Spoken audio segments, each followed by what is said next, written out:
there's a song, Stone on Stone is the song that her collarbone is like this, like kind of like dull, like pulse, like tapping thing, Oh and yeah. it sounds really cool. Hey, what's up, Riley? How are you? I'm good, thanks. How you going? I'm doing well. I'm doing well. I appreciate you doing this. But nah, I appreciate it from your end too. It's I yeah, love you that can your hear me dog's in the okay? background. Yeah, yeah. Uh, Yeah, you sound great. yeah. He's kind of trapped in here. He doesn't want to be in here, but he's gonna whimper and cry by the door. And we've got a 5 month old inside the house. I'm just in like the little separate studio room we have built out back, and he's gonna be fussy if I'm not inside, but he'll also be fussy if he's out here. So he's a very needy dog. All good. All good. I love his haircut. Yeah, yeah, pretty ridiculous. So good. Like the middle part. Like Yeah, I love it. Cool, man. Well, I'm Adam, and this podcast is about you and your journey in music. And I want to talk to you about the new record. And I was just watching the music video that you did for Keep Moving. What a awesome. beautiful, it's like a film. Yeah, it's pretty special footage. Yeah, I was Wow. lucky enough to yeah, partner with this awesome ultra marathon runner, and they had some footage of a run, and the song was all about running, so everything just kind of fitted together really nicely. Oh yeah. I mean, yeah, she's running through like nothing, like there's no one around. It's the most beautiful scenery, and like those huge, like those aerial shots, and she's like this big and you can kind of see her Yeah. running, and then yeah, it's such a cool video. Yeah, it's crazy. She was on the most recent season of Survivor, the Australian version of Survivor as well. Oh, is that right? Yeah, yeah. So, That's cool. That's awesome but they still yes, do that show. Dude, I haven't had cable television in like nearly 10 years. yeah. Oh, wow. Well, again, I appreciate you doing this. So you born and raised, I take it in what part of Australia? Sydney, is that what I read? No, I was born in Oh, Melbourne, but oh, you were I born in have Melbourne. Okay. yeah, but I've lived in Perth, which is on the other side of the Oh, country. I'm totally off, man. I'm not even Yeah, close. yeah, no, that's all good. Okay. So born in Yes, Melbourne. So how long did you live there for? maybe the first 8 years of my life. Spent a few years Eight. living when I was really little in like the Netherlands, but Oh, then cool. moved back to Perth. Moved a bit for my dad's work, and then kind of settled in Perth when I was maybe 8, and have pretty much lived here since. Okay, cool. I did see that your dad was a musician, right? He played in cover bands and stuff. Yeah, he used to play in he played in like an Aussie rock cover band with like some other dads from my primary school, and um, That's awesome. yeah, that's pretty good. Yeah, they What just did he play it like play? he played rhythm guitar and sang, and yeah, they were pretty good. They'd play at all the like, not that I went, but they played at all the like parents' 40th and 50th and whatnot when they were yeah. That's cool. That is really cool. So, did you grow up watching him play? Not too much because my bedtime was usually before they'd play or whatnot. But Okay. yeah, there was always like music in the house, and same as like my uncle played guitar in a bunch of bands too. So um, yeah, the music was always in the house. Okay. When did you start playing music then? I well, I picked up guitar like maybe when I was like 5 or 6 or something, but I picked it. I'm right-handed, but I picked up the guitar left-handed because I thought like if I was watching someone on TV and Oh, like you'd like one mirror end them? was yeah, exactly. Yeah, got it. And Okay. so I did that for like the first 2 years when I was in Melbourne, and then when we moved over, the guitar teacher I had at school saw me play and was like, "He does everything else right-handed. I think I should swap him over." So we did, Oh, wow. and Did you yeah, buy so a lefty guitar and everything so you can match the guy, or were no, you like, I how don't are know. I you think doing that? yeah, I think I had a right-handed guitar, but the strings we just put upside down. Yeah, and it That's was like one of funny. those yeah classical guitars, so it didn't really have like the pick guard or like a certain cutaway at any area. So Okay, yeah, you just strung it the other way. That's yeah, it was a interesting pretty that like having your dad be a guitar player, he's just like, oh, but he's just doing it left-handed. Let's just go with yeah. it. I think my dad's actually left-handed with a few things too. So Oh, so it maybe kind of makes he thought sense. that it might be, but yeah, Okay, that's Yeah. interesting. So how old were you when you started playing guitar? I mean, left-handed, I guess. When did that start? How Oh, old were you? oh, maybe like 5 or 6, so really young. Yeah. Oh, okay. So it wasn't like Yeah, you were yeah. 14 or something, No, and no. then you had to like 2 years in, you had to switch over. Okay. No, not at all. Not at all. And No, it was. so uh, you said you had a guitar teacher in primary school? Yeah, yeah. Just like teaching me chords and things like that was very much. Yeah. Not like in school, it's just like a guy like around town or something. No, it was actually in school there. Yeah, yeah. It was. Oh, I had wow. had someone there. Yeah, that. Had like just like a resident guitar teacher that would come in a few days a week and teach the kids who wanted to play. Yeah. Really? That's really Hmm. cool. Very, very Yeah. cool. So well, when do you start writing songs and playing? Aside I from learning the guitar. Yeah, I started writing. I was doing like street performing at sort of just at like farmers markets and things like that, and loved.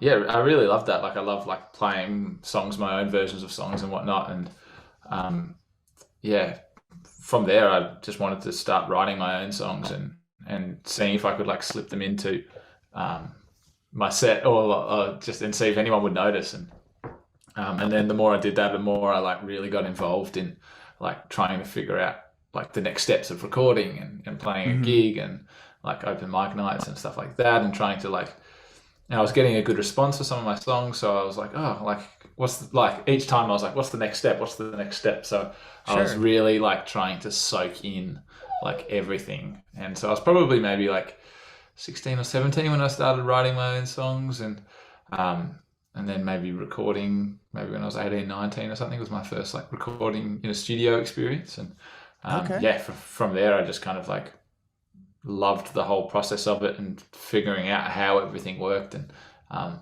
it was like you'd get these like street I don't know if you have them street press things where it's like might be like a magazine at the front of like a music Yeah, like yeah, whatever yeah, record yeah. store or something yeah and it Uh-huh. has all We had the those.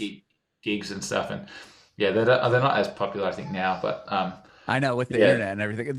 That's what yeah kind of bums me out is like so enjoy having like the physical thing. Like it's so much cooler to like open a magazine and then see like, oh, Riley's playing at the blah blah blah blah blah. Like that's something that you would want to keep. If it's just like some internet page, it's like that's yeah cool, but I mean, how much cooler would it be? I saw the thing with I see like in Rolling Stone, like people having like articles on Rolling Stone. I'm like, that's like, don't get me wrong, that's the coolest thing ever. But imagine yeah having the physical Rolling Stone magazine and oh then yeah opening. You know what I mean? It's just like a totally different level. I feel like yeah it's getting definitely. lost. Yeah, and for me too, I was like when I was starting out, I like if I'd open those things and I'd see all the gig listings in the town and like the venues that I knew like my kind of music was played at, and if I saw like some names that I didn't know, then I would like highlight them and then or I'd like write them down on a list and I'd go check out their music and I would just like be trying to soak in like as much of the different music in my area that was going on and Oh, whatnot that's as I could to cool. try and think like it I was feel like not a lot of people do that anymore. I mean, even like to find new artists and like actively go and watch them play and really see what they're doing. I think that's awesome.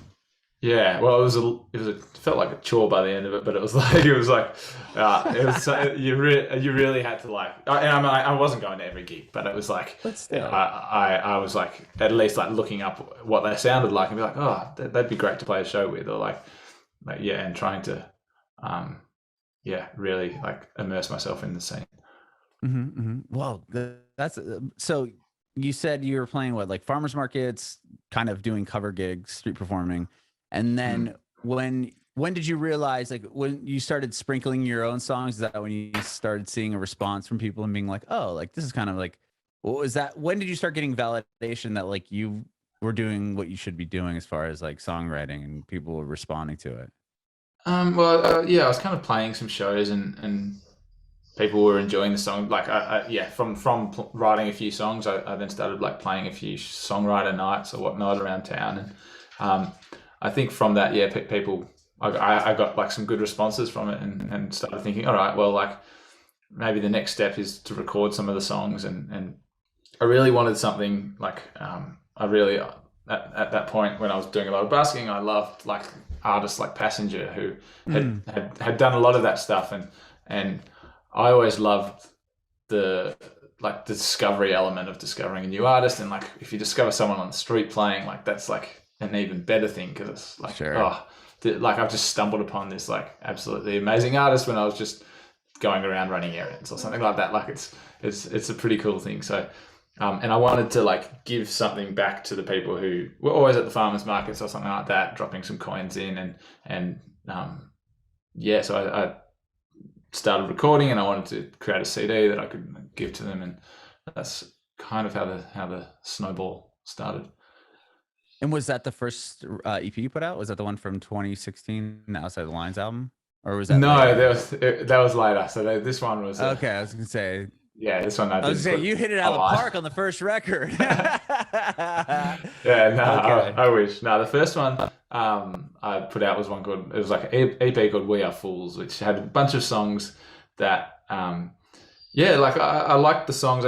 It was very, like I was so raw to the whole recording studio. I'd never been in there before or had any idea. So I felt like I didn't really get to control things the way I wanted to. I almost like handed the reins over to the guy who was producing, because I didn't know what I wanted. I didn't know how everything worked. So the sound that I got at the end, whilst I was like amazed to just hold a CD with my songs on it, as you are when it's like the first thing you do. I think I was very much after that. I was like, you know what, like that was a great experience, but I know exactly how I want to do things now. And so I started trying to be way more like intentional with the recording and going into it, having done a bit more research and building the songs beforehand, rather than just arriving to the studio with 4 songs on an acoustic guitar that I didn't think much of any other element to.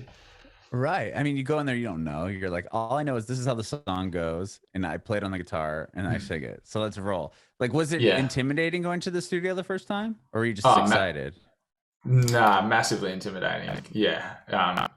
Just that like fear of the unknown, and knowing that all these other people are way more important to you. And when you're starting out and you see like, oh man, like it costs so much for a day in a studio, like you're like, I want to make the most of my time, and this person must know what they're doing because they're so expensive, sort of thing. So you're like, you really, and it's like you rock up there and they've got just mountains and mountains of gear. So you're like, oh man, I have no idea what anything does. So you're just like, it can be quite intimidating the first time. Sure. And then when you finished that CD and you had the CD, were you just playing more shows around your hometown? Yeah, I did like a launch for that CD, and that went really well. And then I just, started playing more shows. I tried to do a little like tour over east to Melbourne, and and then just work towards the next songs. And that's when things really kind of started to take off a bit, I think. The Outside the Lines EP, and the first song off that I put out was a song called Brave, and that really helped to like get things moving with my career. And and from there it was. So when you put out Brave, was that like, I'm just looking at the numbers via Spotify, and it's like, upwards of 37 million plays, which is like blows my mind. And I'm sure you too. It's crazy. Yeah. With something like that, like tell me how that started, like when you put it out, and like how does the ball start rolling? Yeah, well, I put that song out and I didn't have like any management or I think I might have just gotten like a booking agent or something. But I didn't have anyone else in my team. Like I was sending that song. I had like a list of all these like blogs that I'd seen like other like folk artists get like featured on or whatnot. So I was messaging them being like, hey, like I know you've written about this artist. Like I've just released this song. Like if you like it, can you share it or whatnot? And then I think I got one called it was a book called Indie Shuffle or something like that. Here's Tandy. He's just really paying for attention. They shared the song. Hair is so good. Sorry, I don't want to interrupt you, but it looks like a wig, man. I know. It's like naturally falls that way. It's like it's ridiculous, but he looks like the Fabio of like dog. I was gonna say, it's like Have you seen that movie Blades of Glory with Oh yeah, Will Ferrell? Yeah, that's his hair reminds me of that. Yeah. He has like that comb that's like made out of like an elephant tusk or something like that. That's ridiculous. That's so Anyway, good. All right, yeah, sorry. it's, So you got on no, you no. got on a blog. You were sending us the Yeah. blogs, and then Indie Shuffle you said was the one. Yeah, I think they shared it, and that like that kind of it wasn't like there was never like one massive like moment where the song just kind of it was more like some small stepping stones. Like got a nice blog feature, then maybe a few other small ones, and then this Austrian duo did like a remix of it that went kind of well, and then like the original got added to like a good playlist on Spotify, and then like a few syncs and stuff like that. So there was like a few small things like here and there that over the course of time like really helped that song. Yeah. And then do you put out the Outside the Lines EP like after the momentum of that song is going? Like, or was it like, or did you put the whole EP out and then that one just kind of started to kind of do more? Because I mean, like, there's other songs on that record that have a ton of streams too, obviously, but that one it exceeds it quite a bit. Yeah, but I mean, it's not like it's not like the other ones have like, you know, a couple of thousand plays. It's like there's a handful of songs on the record that have well over 1 million plays. So it's not like the whole thing didn't do anything except for the one. Because you'll see that with people. It's like one song is like, and then the other ones are like, you know, not nearly close. I mean, obviously the record was well received, and same with everything you did after the fact. But was it like you put that out? It starts doing well, and then you're like, okay, that's awesome. Let's put the whole EP out, and then that obviously continues doing well. Well, yeah, like I said, like I was like I didn't have a manager or anything, so I was like figuring things out for myself. So I put the song out first. That Brave was the first song off the EP, and then I maybe put another song out maybe 3 months later, and then the EP came out like 3 months after that. But I didn't have a plan. I didn't like know what to do when the song was getting a bit of traction. I was just like, all right, cool. Maybe I'll send it like to more people, or maybe I'll just like now I need to like think about the next batch of songs I'm going to record. Or so yeah, it was Triple J a thing in your like, was that something you attempted to put the song out to? Yeah, I never really got that much traction for my music on Triple J until maybe like a few releases after that EP. Okay. Yeah, and I think a song called Misplaced was like the first one that got rotation there, and then more recently I've had a song called Bottle It Up get quite a bit of play on Triple J, but not for Brave or any of that stuff. It all kind of mostly came through like just like the streaming platforms and just non-radio world. That's cool. That's interesting. So did you get management after the song was taking off? Eventually, are you like assembling a team after that? Probably not until maybe like 2 years after the song was released did I get like a manager. Yeah, I was I had like a booking agent for a bit, but I kind of enjoyed doing it all myself. And then now that a song was doing well, like I enjoyed like learning all the different aspects of how management worked. But I was like starting to have different discussions with people and thinking, who I'd want to work with, but nothing really, like no one came banging at the door super quickly. Okay. Yeah. So after that record does well, is it just like, okay, well, did you have a manager when your second EP came out, or is it still the same thing? I had a manager when my second EP came out. Yeah. Okay. So when that was Eastbound, that's the second one? Yeah. And then what changed with that record aside from having obviously the management? Was it like a different approach when you went in the studio, or was there a big moment from that record?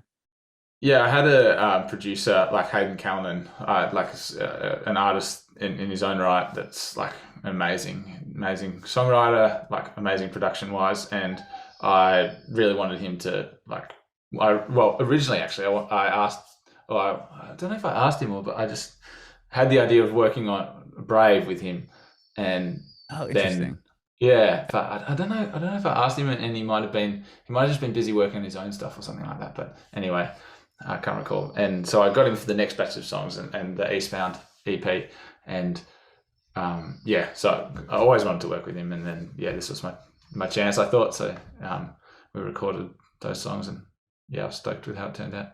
Yeah. And just to real quickly kind of go through the rest of the landing songs of the next EP. So tell me just a quick milestone from that, or was there a big change, a big moment that happened from there?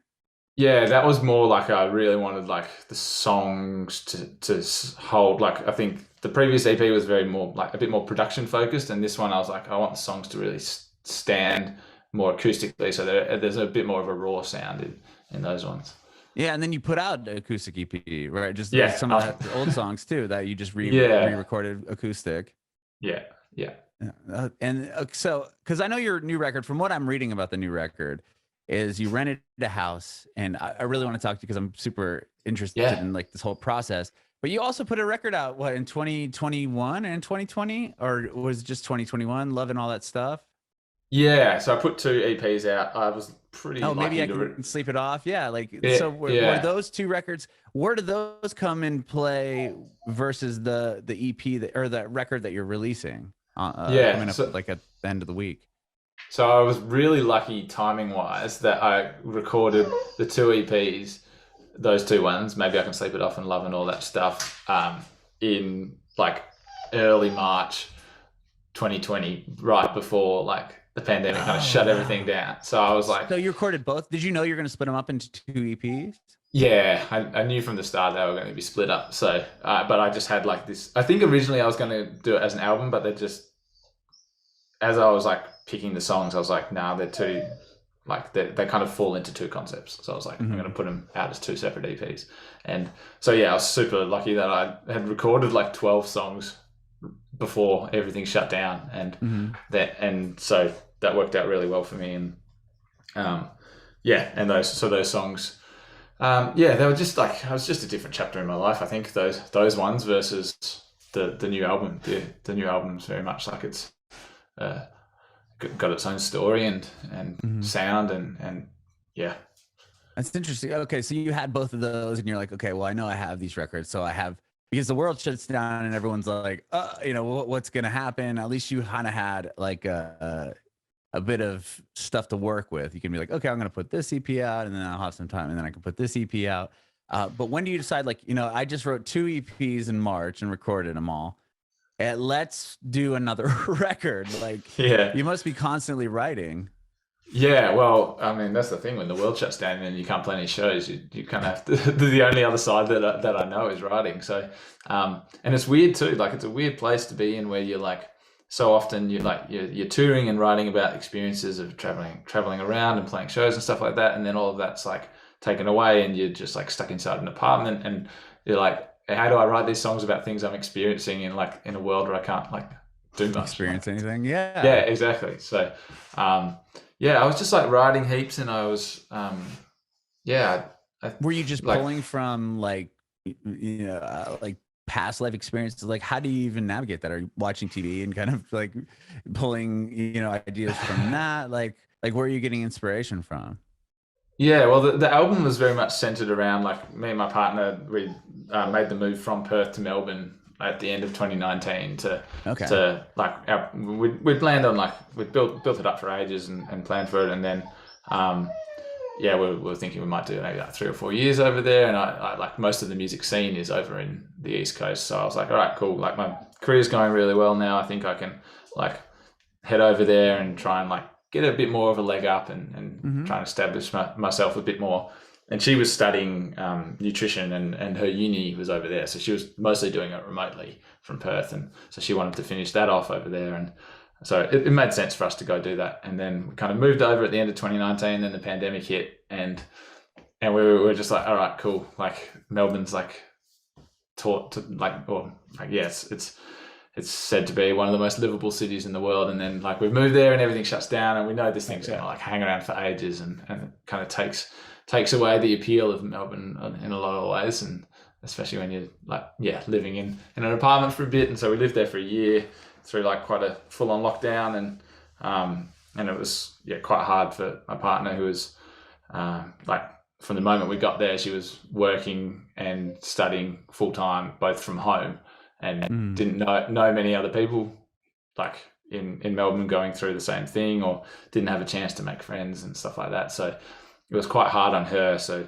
the whole album is like this, like kind of the first half is this build up to go on this massive adventure, and then the second half is like things somewhat like falling apart, and how we kind of like dealt with that, and then eventually deciding to move back to Perth. So it's like they're the kind of main themes running through this album. So I definitely had, I always had stuff to write about, and I'm always writing a lot, and always like thinking of different things. Like there's so many random thoughts that enter my head that I want to write songs about. And, that's half the challenge, is trying to figure out ways to do that.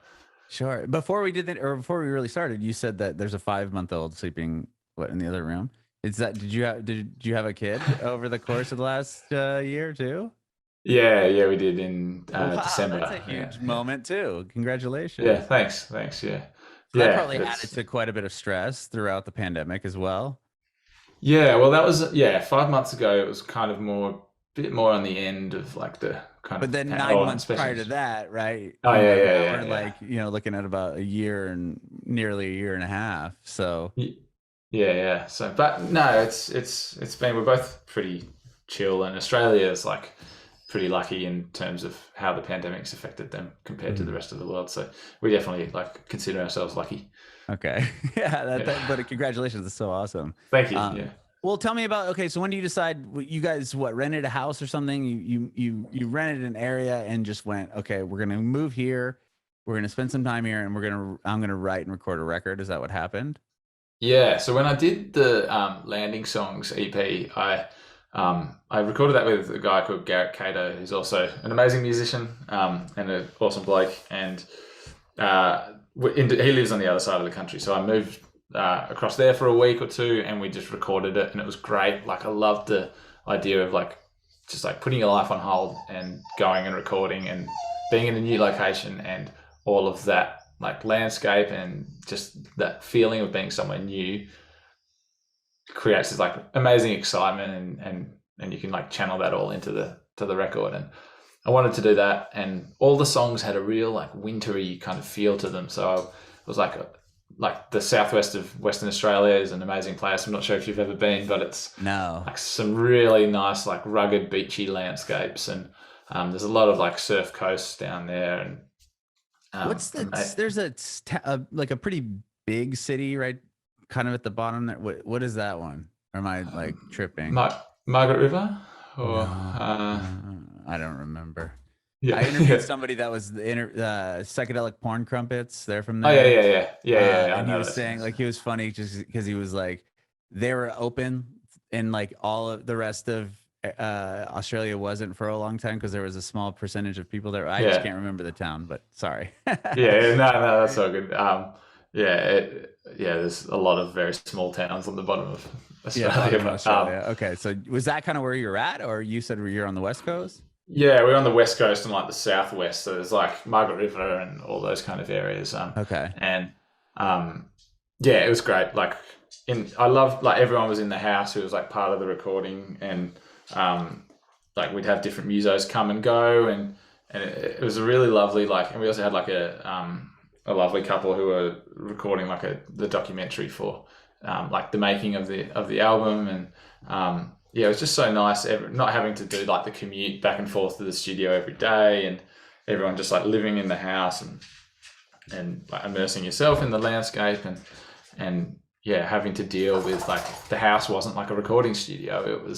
It was a house. So like we had to deal with like the wind coming through the chimney and stuff. So we stuffed it full of cushions, and there's like different like things that we had to just like deal with. And like the house obviously has like a certain sound to it too. So that just means that everything on the everything on the album like has this like cohesive sound to it that like and it's like it's just really captured that time and place.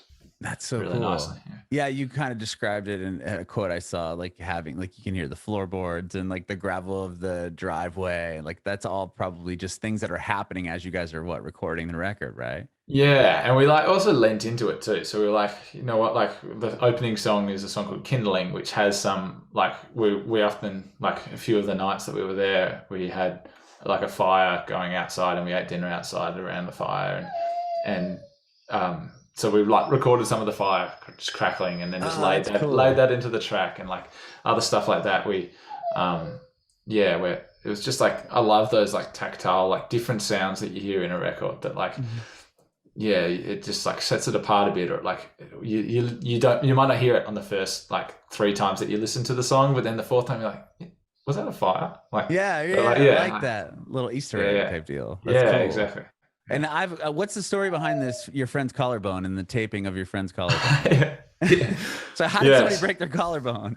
No, they didn't break the collarbone. Like the collarbone was still very much attached to their body. When they did. So yeah, Cedric and Melody, who are the wonderful couple that like recorded the documentary, at the end of maybe like the second last day of filming or something, we were all like, I think we maybe had like a wine or something like that, and we were playing some games and maybe eating by the fire. It was a very late night because we were trying to cram everything left in, and they were like, I think Cedric, who is he's a funny guy, who came up to me, he's like, hey Riley, like, do you think I could maybe like record something like on the album, just like a sound, just to like put in somewhere? And I was like, all right, what's the sound that you want to do? And then he's like, oh, I have to think about it. And then he came back and Melody, I don't know what we were talking about, that Melody was like, oh, my collarbone, like she always had this skill where she thought she had like a very cool sounding collarbone, which is such an absurd thing to like say. Have you heard my collarbone? This thing is crazy. It should make an album itself. and it sounded amazing. So there's a song, Stone on Stone is the song that her collarbone is like this like kind of like dull like pulse like tapping thing. Oh, and it sounds really cool. Like it we like everyone kind of like laughed when she said that, and then like she taps it, and then like Andy and I like look at each other and we're like, that sounds really cool. It sounds like this pulse just like kind of sitting through the song, and it was really nice. So you add, that's so cool. So you add just the sound to the record. So, it's pretty much just her tapping her collarbone in different spots, and then we found a good loop that we liked, and then just kept that going. That's amazing. That is so cool. And then I'm curious real quick about this documentary. So there's going to be a documentary that kind of goes along with the record, the making of the record. Yeah. It's only like a 10-minute little like behind the scenes thing of the making, the process of the recording, and just like some clips of everyone down south. And it's a nice little, I watched it the other day, it's a nice little like nostalgia trip too to hold on to, I think, and revisit every now and then. And that's cool. And are you going to release that with the record? Yeah, I think I might release it maybe a few weeks after the record comes out. But definitely want everyone to experience that. That's so cool, man. Well, and I appreciate you taking time to hang out with me today, Riley. It's been awesome. That's so good. Yeah. And I can't wait for the record. It comes out, I think, a week or so? A week from tomorrow, 10th. Maybe? Yeah, 10th of June. Yeah. Very cool. And you have some shows coming up. And you're giving away a guitar. Did I say you're giving away a guitar on your Instagram? Yeah, I don't have it here. It's in a case inside. But it's actually the first guitar that I bought with my own busking money when I started. Why are you giving that away? It's and I wrote Brave on it. I wrote a bunch of songs on that guitar. I